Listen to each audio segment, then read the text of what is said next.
Hey guys, I'm Eric with Extreme Terrain. In this video, we're going to do a quick review and install of the Supreme Suspensions 3-inch front, 2-inch rear Pro Billet lift kit for all 2007 and later 4-wheel drive Tundras. Now this kit's really ideal for the Tundra owner out there who wants to not only take the factory rake out of their truck stance, but they want to add some ground clearance as well. Now real quick, what do I mean by factory rake? Well, I'm talking about that slightly nose down, leaning forward kind of stance that most pickup trucks come with straight from the factory. Now, car manufacturers do that to kind of compensate for what most truck owners use their trucks for, which is hauling cargo around. And when you load up the back, the rear end is going to sag a little bit. So when you add cargo to the back, it's kind of leveled out stance. Now, if that's not really a concern for you and you want to level out that stance without hauling around a lot of cargo, this is a perfect kit to do that. Now, the largest tire you can run with this kit is a 33-inch. You will have to do some minor plastic trimming, especially if you're running a larger tread pattern like a mud terrain. Now, lift kits come in all different types of configurations, from the more basic spacer blocks on up to the full-on suspension lift kits that replace darn near everything underneath your truck. Now, this kit isn't quite the most basic out there because we are replacing a few components. Now, what you do get with this kit, on the front spacer blocks, you get CNC precision machined aluminum blocks, but you also get Pro Billet aluminum blocks for the rear as well, and that's not something you see in a lot of lift kits.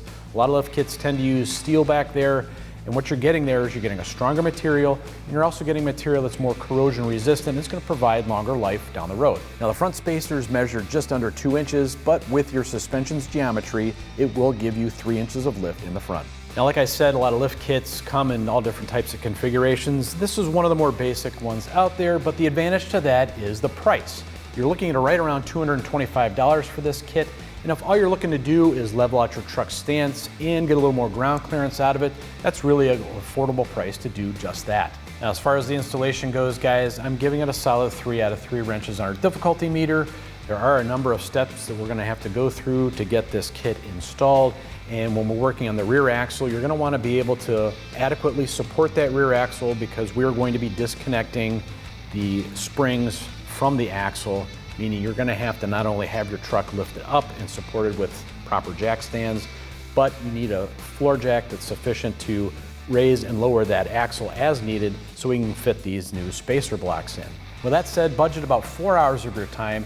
Nothing crazy exotic in terms of tools that you're going to need. You probably have most of them in your toolkit already. So let's go ahead, take a look at the tools we're going to use, and move ahead with our installation. All right, guys, tools we're going to use in this install include a mallet, a hammer, a pry bar, a flat-bladed screwdriver, both electric and pneumatic impact guns, a hand socket, wrench, 17, 19, 22, and 24 millimeter crescent wrenches, a breaker bar. We're also going to have 10, 12, 13, 14, 17, 19, 22, and 24 millimeter sockets, a swivel socket, an extension, and a pair of pliers. All right, guys, now once you have your truck safely lifted and supported and test it, make sure it's not going to move on you, we're going to go ahead and get started. Basically, all we're going to do is just the bare minimum we need to do to get components out of the way so we can remove our strut and go from there. So go ahead and grab a 19 mil socket and let's get started. All right, guys, now with your 19 mil socket, we're going to go ahead and remove this bolt here. That's part of our sway bar end link.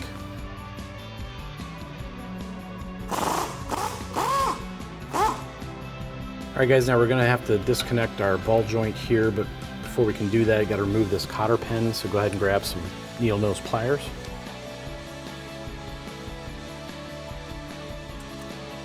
All right, guys, now you need a 19 millimeter socket for the castle nut here for your upper ball joint.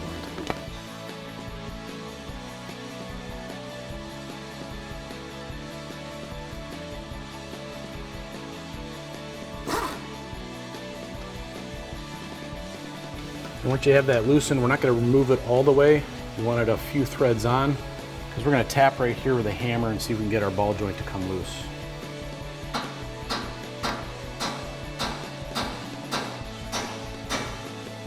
All right, guys, now go ahead and grab a pry bar. We're going to stick it in underneath the hinge pin for our upper control arm, and we're going to pull down on this to relieve the tension here so we can just kind of take the nut off by hand.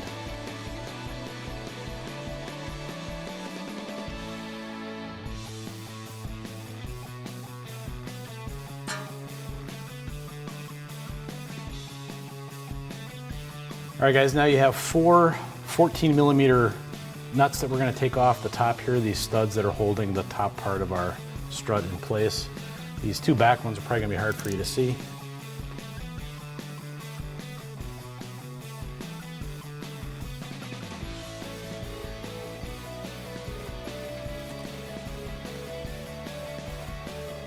If you're blessed with a relatively clean truck like we are, once you break them loose, you should be able to spin them off by hand.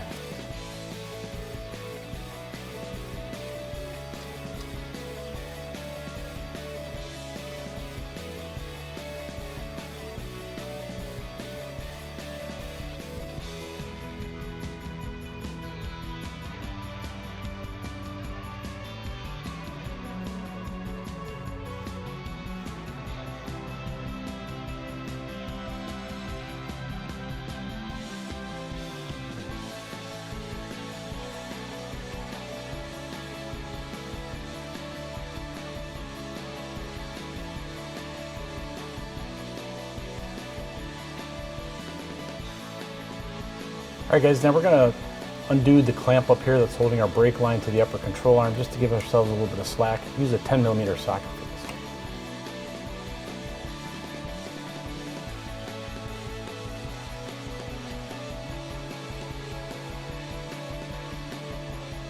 All right guys, now to get our skid plate off, first we're going to go after this locking clip right here and these two bolts. So just have a flathead screwdriver, pull this one out. Now for these two bolts, you're going to need a 10mm socket.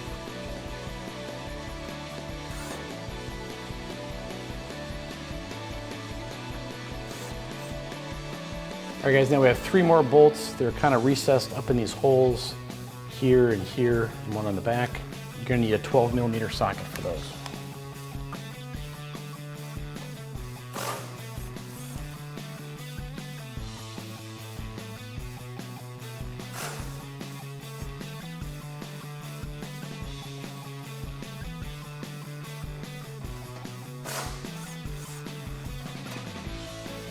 All right guys, now last, once you have all that hardware removed, go ahead and push up on the front and to the left. A couple of recessed hooks up top there that are kind of snagging the front end of your skid plate on.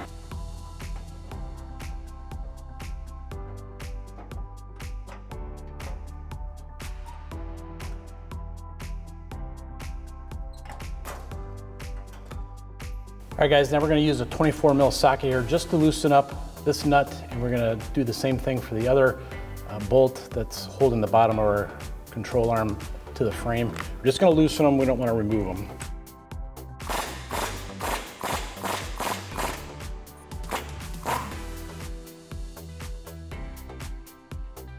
All right guys, now we're going to remove this nut here. That's the bolt that's holding on the bottom of our strut to the control arm. You're going to need a 22mm socket for this.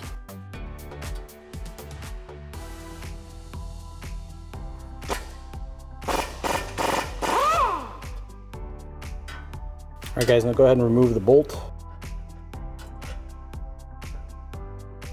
right guys, now we have that lower bolt out. You should be able to lift the strut up a little bit to get it unseated down below, drop it down a little bit, and we're going to pivot it out the top and pull it out.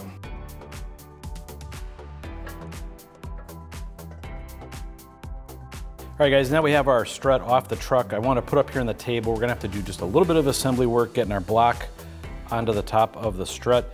One thing I want to point out is these posts are spaced out differently all the way around. So there's pretty much only one way that this spacer is going to fit on there, and you want to pay attention to that because it's also going to dictate how you throw it up into the truck. Now, on the strut tower itself, you'll see this little knob or nub that kind of sticks out here between these two studs, and this is what's going to be pointing out when it's on factory setting. But now we're going to be adding this spacer to it, and it's going to rotate our strut, I don't know, roughly 45 degrees. And that's just a rough estimate on my part, but it's going to rotate it, and why that's important is that's also going to misalign the lower end of the strut and where you need to put the lower strut bolt through. So let me just show you how to line this up first, then I'll show you something else here in a second. But Once you get this on, it's pretty much the only way it's gonna go. Now, if you notice, there's a little divot right here that is kind of machined out on the top surface, and that's to mark these two are the outermost studs. So this basically is gonna be facing you as you're putting the strut back into the truck.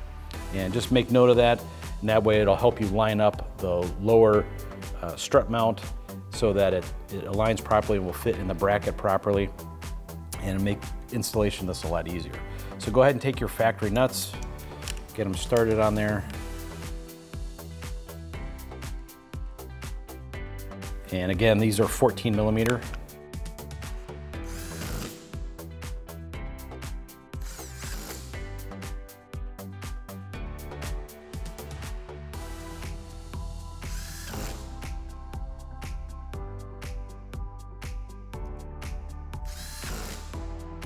All right guys, so this is the side that's basically gonna be facing us, or basically facing outward on the truck when we put the strut up into place. So these holes will line up top, and we're gonna use the bolts that are included in the kit to thread through the top of the strut tower bracket. Now down below here, once you have this mounted on, the lower mount for the strut is gonna be about 45 degrees off. So you're basically gonna have to put this into a vise, or you could also start it by mounting it up in the truck with a couple of bolts and then sliding through something like a socket extension or something with some leverage that will fit through this hole and basically turn this. It's gonna be pretty stiff, so it might take some effort, but turn this so that it's basically in line and lines up here like that. And you'll see that as we mount it on the truck, how it fits in there. All right guys, now we're gonna start our strut up in there. Go ahead and grab a bolt. It's one of these out of the kit, along with a lock washer and a flat washer. Once we get the strut kind of lined up into place, we're gonna start one bolt in there, just to kind of hold it up in there. Now to get your strut in there, you're gonna have to drop it in, kind of the reverse of how you got your strut out of here, except things are gonna be a little tighter because we now have the spacer on top.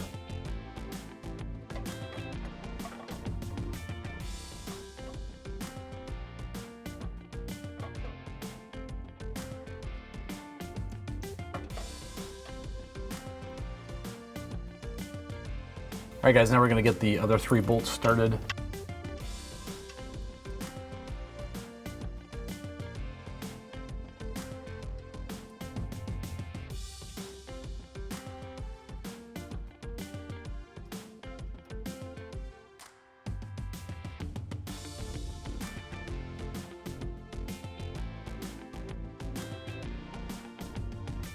All right, now using our floor jack, we're going to lift underneath the lower control arm and raise it up just enough so that the holes line up with our control arm and the bottom of the strut. It's a little snug, guys. You might have to tap it in a little bit. Use a dead blow if you need to. Throw the nut back on.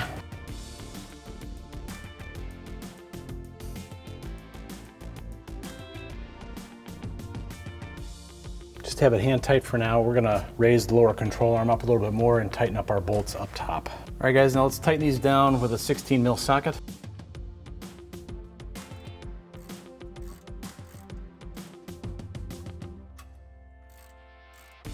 It might make it a little bit easier if you do them a little bit at a time on each.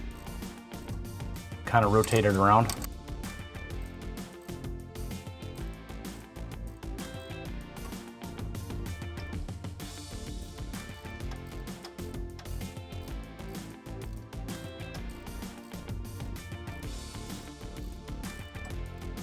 All right, so we're gonna continue raising up with our floor jack so that we can get it close enough to reconnect our steering knuckle to the upper ball joint.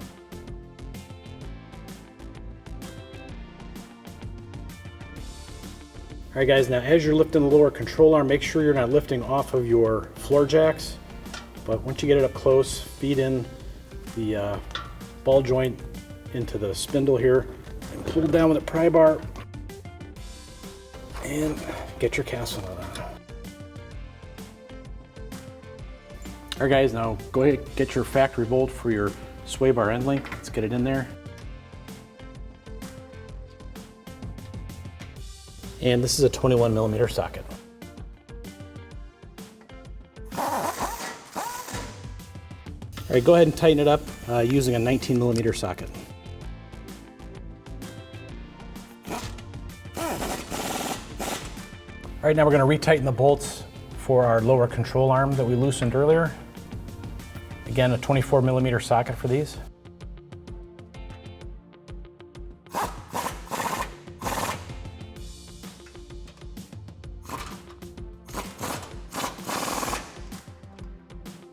All right, now we're going to retighten the bolt that's attached to the lower end of our strut using a 19 millimeter socket. All right, now we're going to retighten a castle nut here in the top of our steering knuckle using a 19 millimeter socket.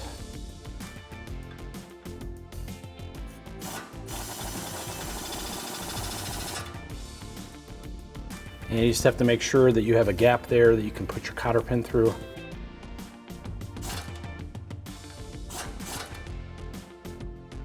All right, reinsert the cotter pin.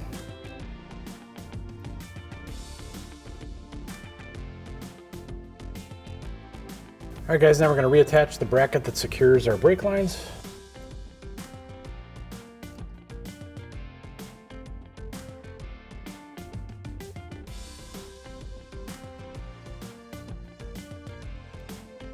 And tighten down with a 10 millimeter socket. All right, guys, now everything we've shown you on the driver's side, go ahead and repeat that on the passenger front side as well. Now the next phase of this install is going to be a little tricky, and we're going to be installing the spacers underneath the front differential supports here. And that is to kind of lower the front differential down a little bit and decrease some of that harsh angle that you're going to get from adding that much lift to the front end of the truck. You don't want your CV axles bending down at an extreme. So these spacers are going to drop it down maybe about an inch or so, and that'll hopefully take some of that angle out. So what we have here is we have our truck supported by pole jacks. Not the truck, but the front differential. Our truck's up on a lift, so we can show you guys this better video. So if you're doing this at home, you're going to have to support both your truck and your differential. So I have a pole jack under each side here. There are 3 mounting points for your front differential. We're going to put spacers in 2 of them. And the tricky part is these are bolts that go all the way up through, and there's a nut up top here. And that's the tricky part, is going to be able to get a wrench on that nut and hold it in place so we can undo the bolts. So for the passenger side here, I'm going to slide the wrench in from the side in. And for the driver's side one, I found a slot here. I'm going to be kind of going in from the front. But as long as you get the crescent wrench on there to secure that nut, you should be able to get these bolts out. Go ahead and grab yourself a breaker bar and a 19 millimeter socket and a 19 millimeter crescent to do this. So it's basically 19 millimeter tools on both sides. But we're going to break it loose with the breaker bar, and then we'll probably get an impact gun on there and go from there. All right, guys, now if you follow along your steering linkage all the way back, the nut is underneath that steering linkage, and I'm sliding the crescent wrench in, and it's running basically parallel to the tie rod or steering linkage. And I have that on there, so we'll go ahead and get our breaker bar in here.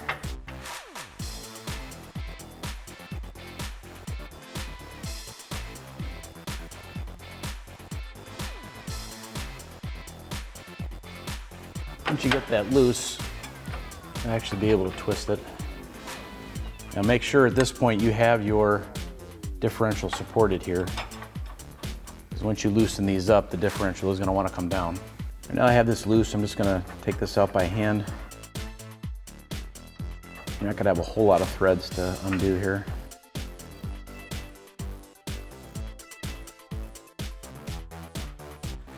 All right, guys, now we're looking at the driver's side support here. So I'm going to get my crescent wrench up here above our sway bar and kind of between these lines here. You want to be careful.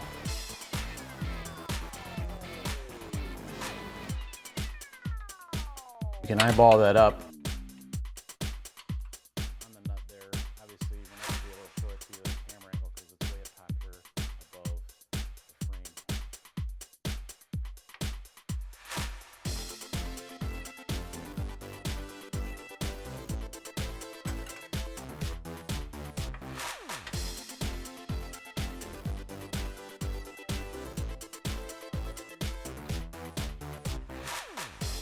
just like on the other side, once you pop it loose, it will come down fairly easily.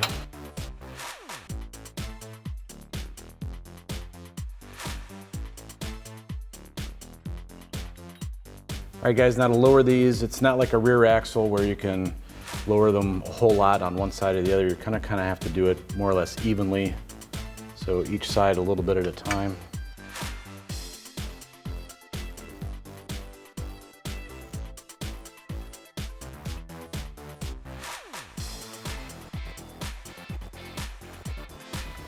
We'll just keep going like that until we got enough space to put our spacers in there. All right guys, now you're looking at the driver's side mount right here, and as we lower it, it's not going to want to come down too far because there's another mount behind it. It's only going to allow it to droop so far. So we have it pretty close. Go ahead and grab your spacer, kind of pull down on it a little bit. You should be able to get it kind of up in there.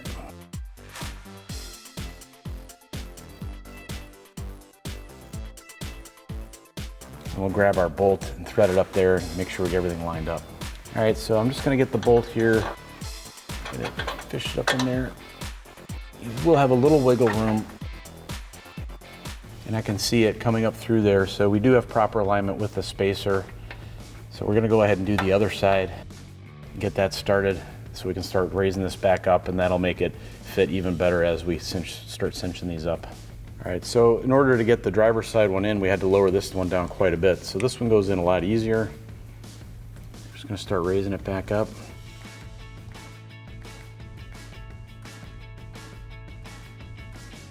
Now we're pretty close to get a bolt.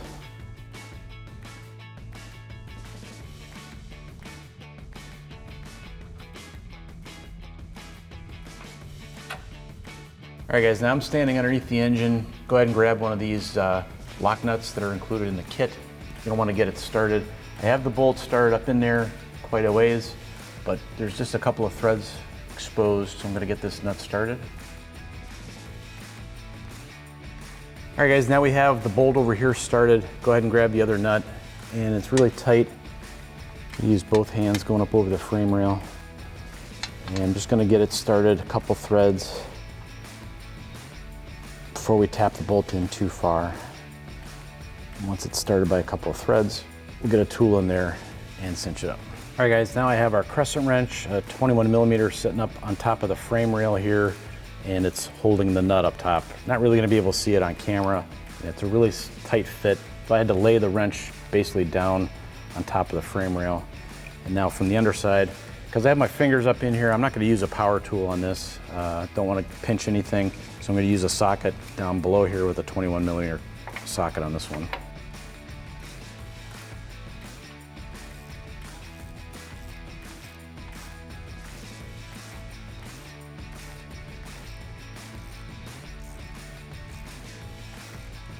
All right, we're gonna do the same thing here on the passenger side.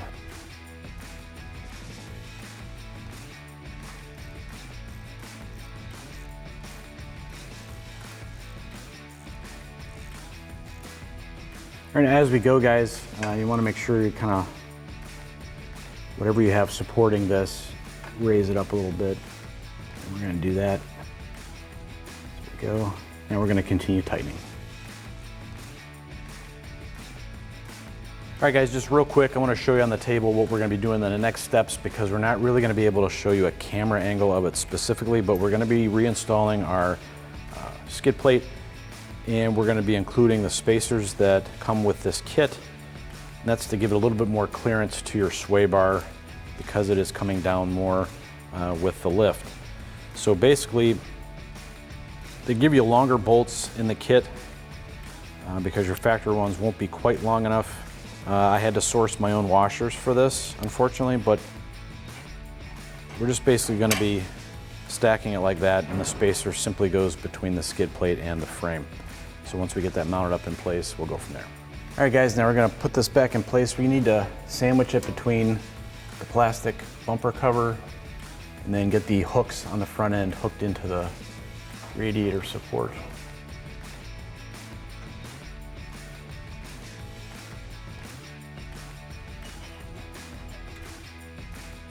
You get it hung on like that, and it should hang in place there for you while you get your hardware ready. All right, now with a bolt washer and our spacer,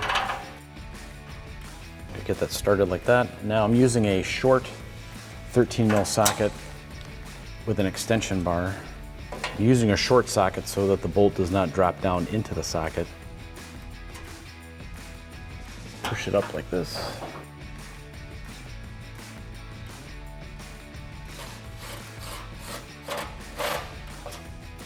All right guys, now I have our next bolt with washer ready to go in the socket here. I've got spacer here. There is enough room. You kind of squeeze your hand up on the side. Get that spacer in there.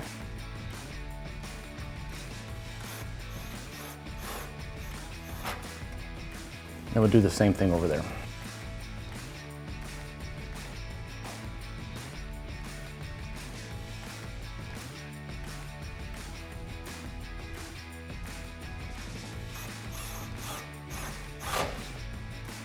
Guys, now I have these last two screws and a locking clip.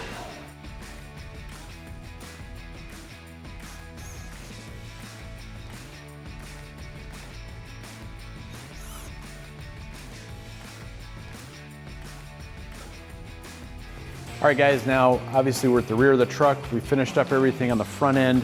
So now we got to get our spacer blocks in underneath our springs and on top of the axle on a perch right there, and we'll show you that more close up in a second.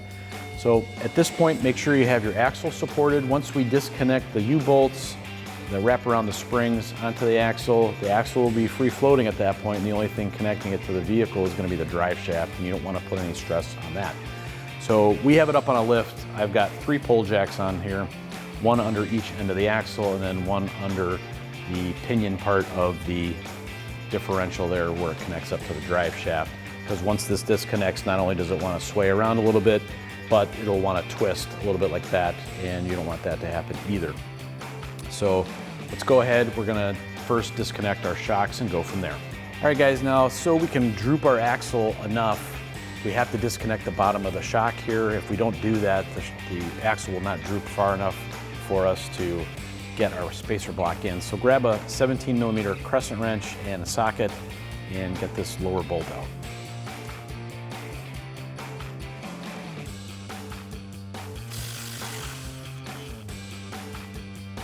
There's a little bit of tension on that bolt, so you might want to lift up on your axle. If you're doing this at home with a floor jack, just kind of adjust it a little bit and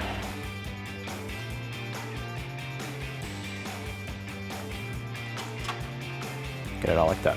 After you remove the lower bolt on the passenger side shock, we're going to go after these nuts underneath here that hold this bracket up to our U-bolts. Now, just want to emphasize as we're doing this, you want to kind of do things equally. Like once we do these, we're going to do the other side as well, because eventually once we start drooping the axle, we have to droop it simultaneously. You don't want to be in a situation where one side is a lot lower than the other, then it's off balance and your axle might want to slide sideways on you, and that would be bad. So let's go ahead. We're going to use a 19mm socket to get our factory nuts out of here.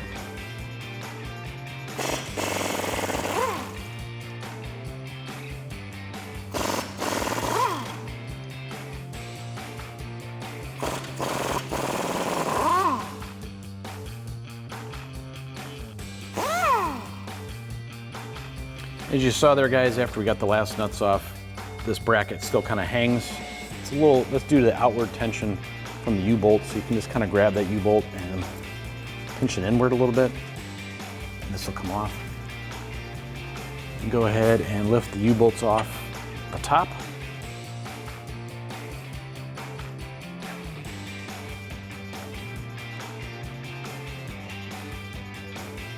Do the same thing on the other side.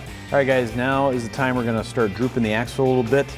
So if you're doing this at home with a floor jack underneath this part of your axle, underneath the differential here, that's a great place to do it. And the advantage to doing that, if you're doing that at home, is once you droop it here, it's kind of even. I'm on pole jacks here, so I'm gonna do a little bit on this side, then a little bit on that side, and try and keep it more or less even as we're going down. Adjusting the center one underneath the pinion seal as well.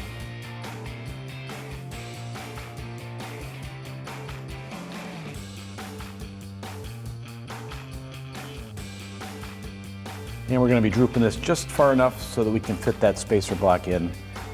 And that's as far as we need to take it.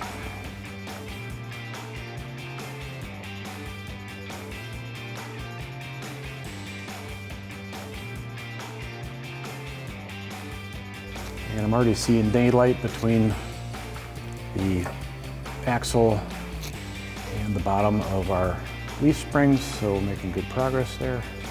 All right guys, now as we were drooping the axle, we noticed we're starting to get some tension up here on these flexible brake lines, as well as this line right here. So we're gonna undo these 4 brackets and see if that gives us a little bit more slack, because we need a little bit more ways to go in order to get our spacer blocks in.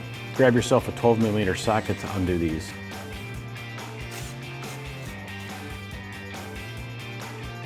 And as you can see, that one popped up pretty well there.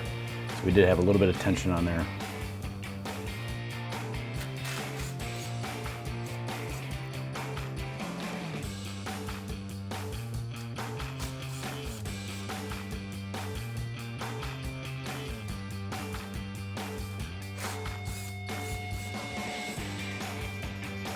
All right guys, we're also seeing some tension on this line here, so we're gonna undo this bracket. Again, a 12mm socket.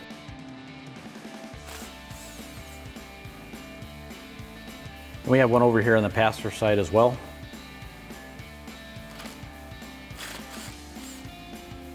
All right guys, now we have it drooped down quite a bit. Go ahead and grab your spacer block. The pin that's part of the block has to be pointing down. That's gonna drop in the hole there. And then the corresponding pin that's on the bottom of our leaf springs will drop into the hole on top of our spacer block. You can push up on the spring a little bit and kind of walk the block up into place.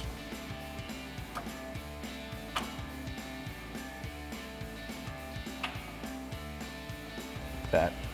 Now it's sunk into place. Now as we raise the axle back up, we just have to kind of wiggle the axle back and forth until it lines up with the pin on the bottom side of the springs. Now go ahead and repeat that on the other side.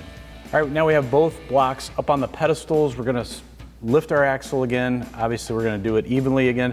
And as we go, just kind of move the axle back and forth gently so that the pins will pop into the holes on the top of our spacer blocks.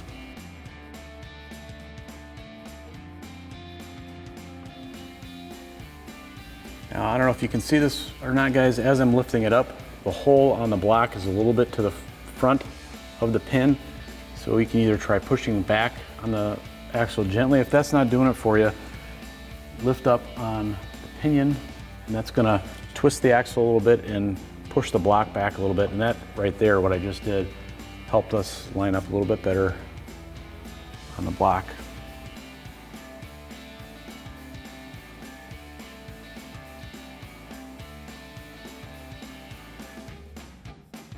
Until it starts falling into place, just like that. All right guys, now grab the new U-bolts out of your kit and we're gonna drop them into place.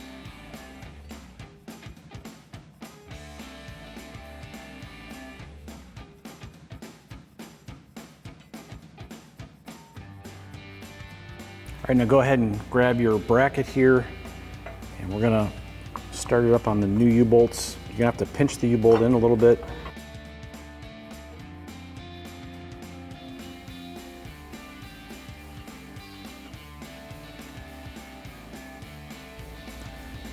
And because you have to pinch it there, it gives tension on that and it allows that bracket to hang up there without any nuts on there yet.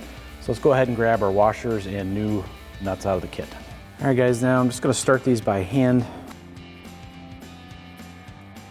And these are pretty heavy duty nuts here. They're gonna require a 22mm socket, so we're gonna be using our pneumatic impact gun.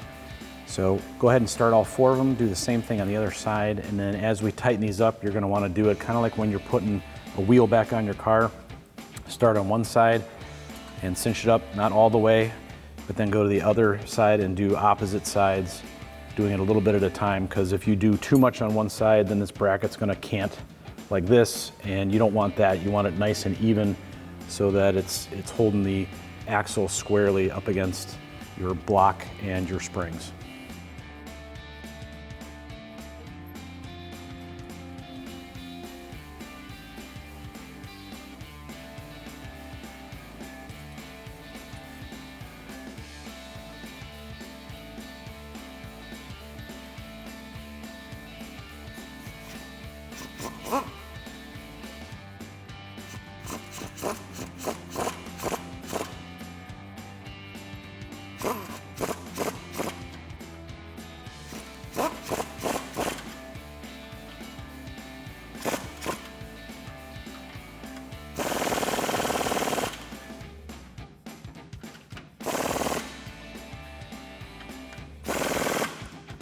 All right, now that we have all 4 of our U-bolts all cinched up and tightened up on both sides, go ahead and start raising your axle some more so we can get the bottom end of our shock lined up with the bracket that holds it tight to the axle.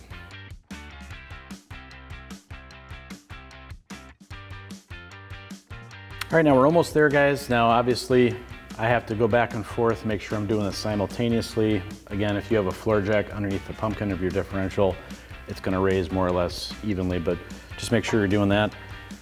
And we're only a few more cranks away. I'm getting lined up here.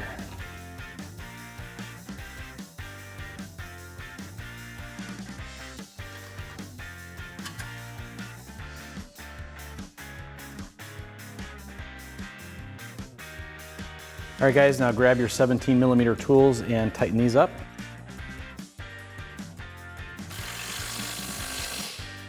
And repeat that on the other side. All right, guys, now with our axle back up a little bit higher, we no longer have crazy tension on any of these lines, so go ahead and reconnect these brackets.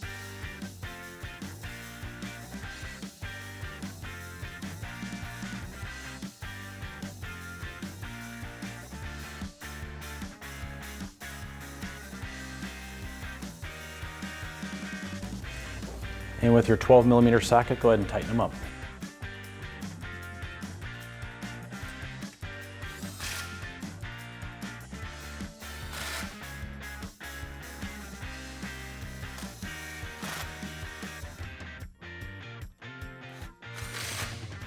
And don't forget to reattach these brackets here on the front side of our axle. I have my 12mm socket in my hand. It's a little bit tight because of the lift.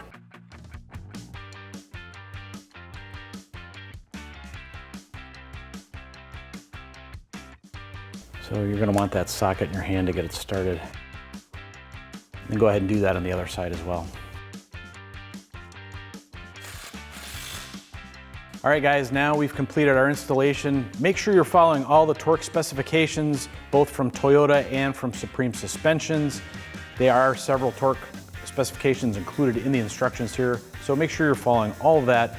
And of course, anytime you do suspension or steering work, get in alignment within a couple of 100 miles after completing the job. All right, so that wraps up this review and install of the Supreme Suspensions 3-inch front, 2-inch rear Pro Billet lift kit for all 2007 and later Toyota Tundras, and of course, for all things Tundra, keep it right here at ExtremeTerrain.com.